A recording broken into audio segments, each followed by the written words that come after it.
Hi guys, welcome to OSB Miniature Studio, and this week I'm carrying on with my NECROMUNDA diorama build. So far I've showcased how the actual build came together, and I've showcased how I painted the walkways and containers for that build. Now it's on to painting the hab block that's on one side of the street and the manufactorium or power plant that's on the other side. Both of these are like brutalist architecture concrete buildings that I built using layers of foam core coated with a spackle or polyfiller mix, depending on which part of the world you're from.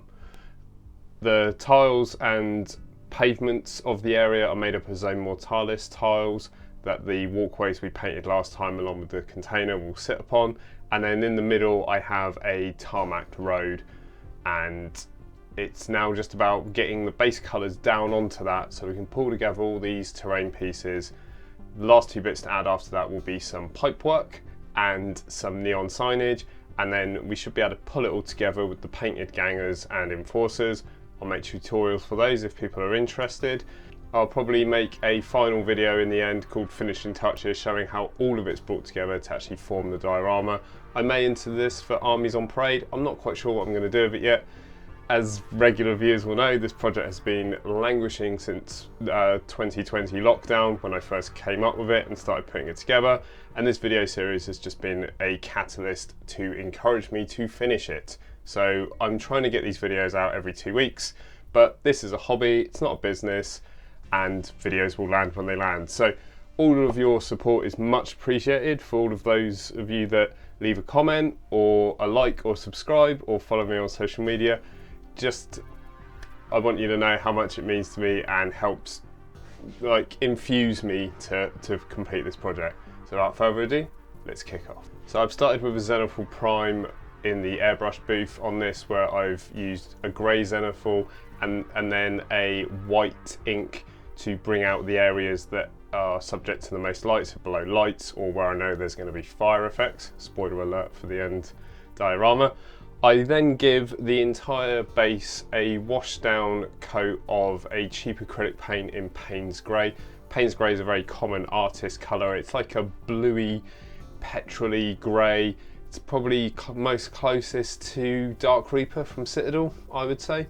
I love this colour, it gives a nice muted base tone. I keep this very watery and apply it to everything. I still want some of the Zenithal to show through because I'm using it as a guide rather than using it as the base of like a slap chop or a speed paint. But it's still useful to be able to see where those areas are light or interacting without having to always refer back to photos. I then take some further artist paint known as neutral grey. It's a light grey colour, probably closest to either uniform grey from Army Painter or Mechanicus standard grey from Citadel. And I slowly mix this into the Payne's Grey to get a lighter grey tone to it. Again, keeping this very watery, using an old art brush, a cheap art brush, and just literally blotting this all over the piece in the lightest areas. Constantly mixing in more and more of that grey. I then use a very watered down coat of pure natural grey over all of the concrete areas.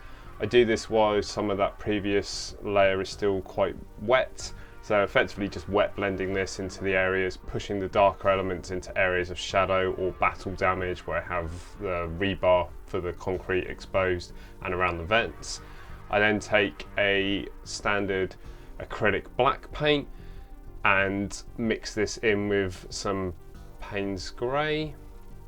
Taking a cheap washing up sponge, I remove the scouring pad section of this and then tear the sponge into a ball with an irregular surface. All the little bits I tear off I keep to one side because we'll need them later, and they're always useful for doing chipping on smaller models. I then sponge this mixture, this watery mixture, all over the tarmac, just get that imperfect tarmac look to the whole piece. I then do a couple of spots of this same dark mix on the concrete areas, mainly around vents and areas that are either covered over by pipes that would be in shadow, etc. So again, just getting that contrast into the concrete. I find when you're doing terrain pieces like this, you want variance in the surfaces to give as much visual interest as possible, and it also replicates real world. You should always be looking at photos of concrete and tarmac because it's exciting whenever you're doing these pieces.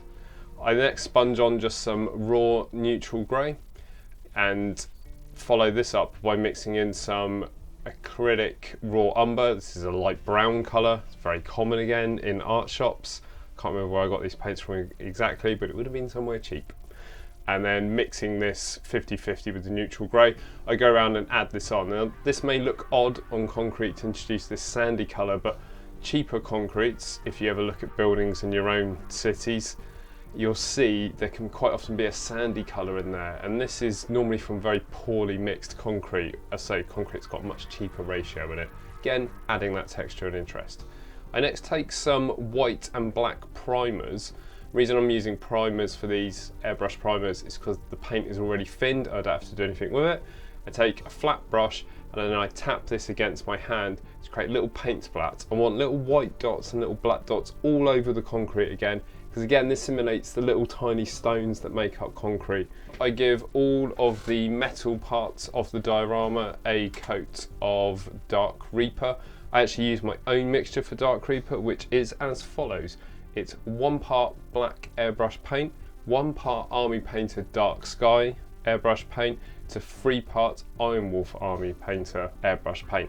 Mix this together in your airbrush cup and it's a pretty close approximation for Dark Reaper. I take some Army Painter dry brushes, a rough piece of hardboard and some Skegadon green, and I give the whole piece an overbrushing of Skegadon green.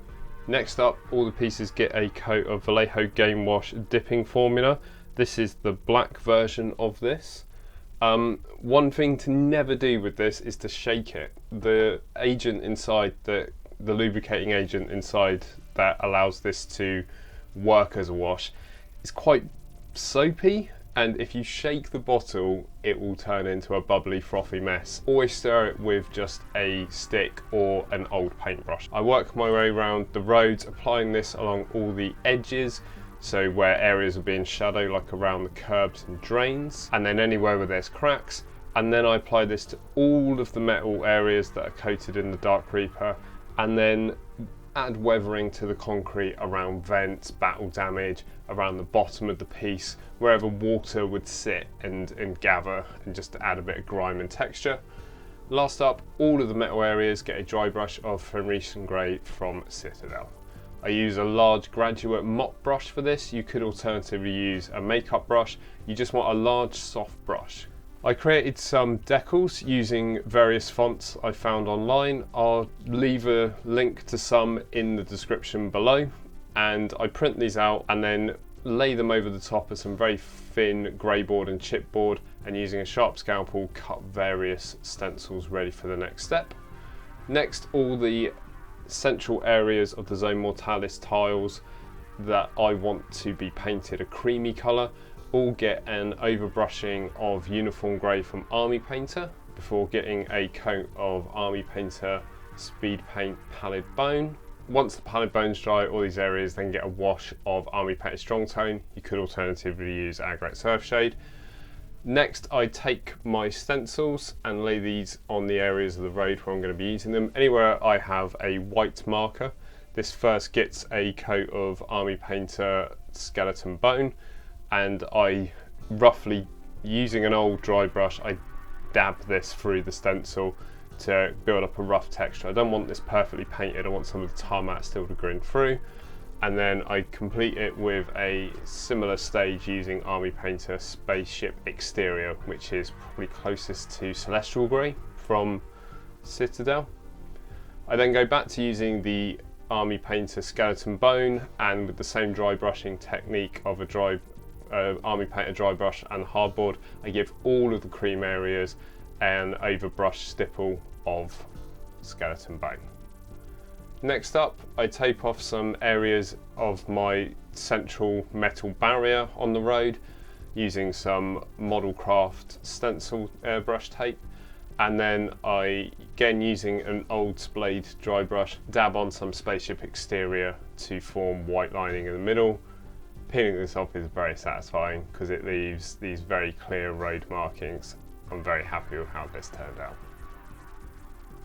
So I've just dry laid on here the terrain pieces from last time, looking where there are hazard stripes, and I'm just deciding that at the bottom of the staircase there would be some hazard stripes, carrying on those hazard stripes that are on the stairs, and there would probably be a hazard stripe where I've got this crane arm hanging down with a chain. So using an equal mixture of Army Painter, Demonic Yellow and Desert Yellow, I create this, I can only describe it as English mustard yellow. For any English viewers watching, you should know the colour of this. It's that browny, sicky yellow. I dab this on wherever I've got the yellow hazard stripes and to the tops of all the curbs as well. So again, just a little bit of interesting world building that we're marking these roads out. On the Rogue Trader door that I've got built into the concrete power plant, using some 2mm model craft tape, I tape off the hazard stripes after painting each of these in that same yellow mixture, and then I dab on some just neat black acrylic hazard stripes. I freehand these on the Zone Mortalis tiles, mainly around these circular element grates that look like they have like these clamps that could be opened to lift up to go below. So again, you're putting hazard stripes where they make sense to me, rather than just randomly placing them. Using some of the stencils, I then do any of the ones on the concrete, such as Hab Block and Keep Out, just using neat black acrylic. Those small pieces of sponge that I told you to keep earlier, I now pick these up using a pair of tweezers and taking some Army Painter Moonstone, I dab on some subtle chipping onto all of the yellow and hazard striped areas. This is great because it makes it look like the paint's been scuffed away, especially over the top of the black where the black paint's been chipped away to reveal the yellow below. Take your time with this, less is always more. If any areas are too small, I go back in with a fine detail brush. I then pick some handy NECROMUNDA transfers, mainly ones that say things like danger or show electricity signs, and look for any panel covers on the Zone Mortalis tiles. I do my transfers the old-fashioned way of just leaving them to soak in clean water and then picking them up with the sharp end of my scalpel and using a brush and more clean water to gently slide them off and maneuver them into place. Once finished, they all just get a coat of matte varnish from Army Painter to seal them in. Next, we're adding the rust chipping to all of these metal areas. So again, I make another ball of dishwasher sponge and I start with some burnt umber cheap acrylic paint and dab this on lightly over all metal areas, creating patches of rust. I then repeat the same step with some burnt sienna paint. This is a much lighter browny red. I then take some Army Painter gunmetal and go around and paint any exposed rivets, bolts and rebar on the piece. And then I take some Vallejo hammered copper and paint any of the exposed pipework. There's not much in the Zone Mortalis tiles, but occasionally there are these pipes and it's just good to pick them out in a different colour. I then take some Vallejo black red, this is a very dark rosy red colour, and paint any handles or any other equipment such as this crane hoist that I want picked out as a painted red colour. Also any wires to these 40k wall lights that I've got, I pick those out as well in this same red colour. I give all of the bulbs and screens a very watered down coat of Spaceship Exterior from Army Painter before going back to the red areas and adding a very haphazard dabbing of Dragon Red. Once the Dragon Red's dry, I then use some of those small pieces of sponge with the tweezers again and use some Army Painter Barbarian Flesh to add peach areas of chipping in red paint.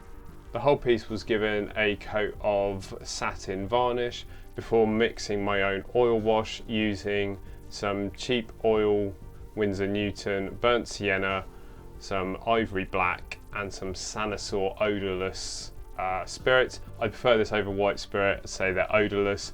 They're still harmful, but not so harmful on the nose when you're doing this. I mix this to a thick wash consistency. You want something similar to an Agrex Earthshade. I then apply this over the entire piece.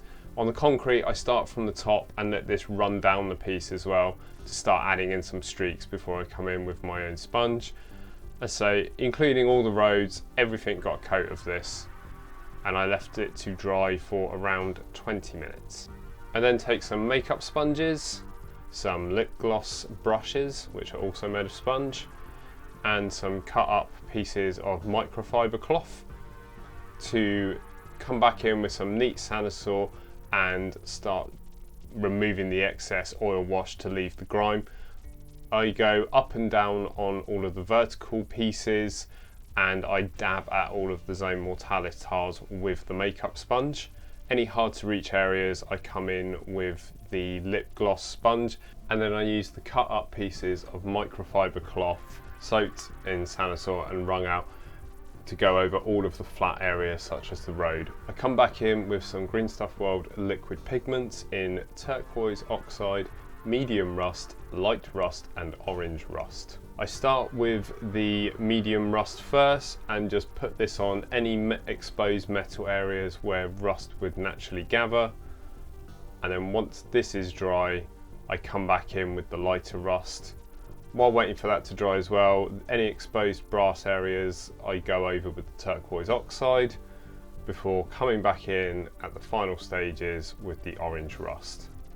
You can mix these together while they're still wet, and when dry, they dry like normal dust pigments. They're great products. I then use some Vallejo Slimy Grime Dark and Slimy Grime Dark Green, not to be mixed up with streaking grime. This is an acrylic water-based product, but it's great for using on mossy areas. And I then take an artist comb brush. This is a brush that's had a comb pattern cut into it to basically run down that green acrylic paint while it's still wet, and this gives a lovely streaking effect from this exposed sewer vent I've got here. I repeat the same with the light green, and then everything's given a coat of matte varnish, and it's time to fix down our pieces from the previous two videos. So here I'm just dry fitting them, checking where they're going to fit before taking some Gorilla Glue sealant gun adhesive. This is used in like a caulking gun, and I glue down all of these pieces. I then take some micro line Sakura fine liners. These are fine liners with Archivist ink in them, and I go around the whole piece adding on various tags and other bits of graffiti in the same way I did to the walkways and the container, just to make this world look more lived in and run down and gang controlled. So adding in various bits of graffiti. I sketched them out in my sketchbook, mainly for my gang's markings, which is JPJ for Jank Point Jackers. Again, using the Archivist pens, I sketched these out where I want them, and then these are what I think are referred to as block letter graffiti. It's a type of graffiti that's done very haphazardly with an actual paintbrush as opposed to a spray can. To me, this is more thematic for gangers in Necromunda. I couldn't imagine they have access to spray cans, and they're all budding great street artists. It's more about marking territory than creating artwork. So using a very flat-ended brush, I literally sketch these in using neat white and black acrylic paints. I do this after the griming stage because I wanted this graffiti to look fresh. If you want it to look like it's been there a long time, you could alternatively do this before you apply the oil wash. Here's the hab block, just to show that it's also being completed to the same standard using these same techniques. And on this one, it's easier to get in and film painting the console panel screens. So they first get a coat through the airbrush of Liquitex Pyrrole Red, and then I come back in with some Army Painter Air Fluorescent Orange and go over the very top edge of the screen to add in a highlight. I then go over all of the lights with Liquitex Titanium White ink before coming back with some Citadel Corolla green shade and just going over those same areas to give a very dulled bluey tint light in all of these areas. I then grab some more Liquitex Titanium ink and an Army Painter Insane Detail brush and start sketching on various markings and text onto the console panels. The advantage of using the Liquitex ink on this small brush is These brushes are so small that I find acrylic paint dries on them instantly, even when heavily watered, but they are fantastic to use with either airbrush paints or Liquitex inks. And that is the piece finished.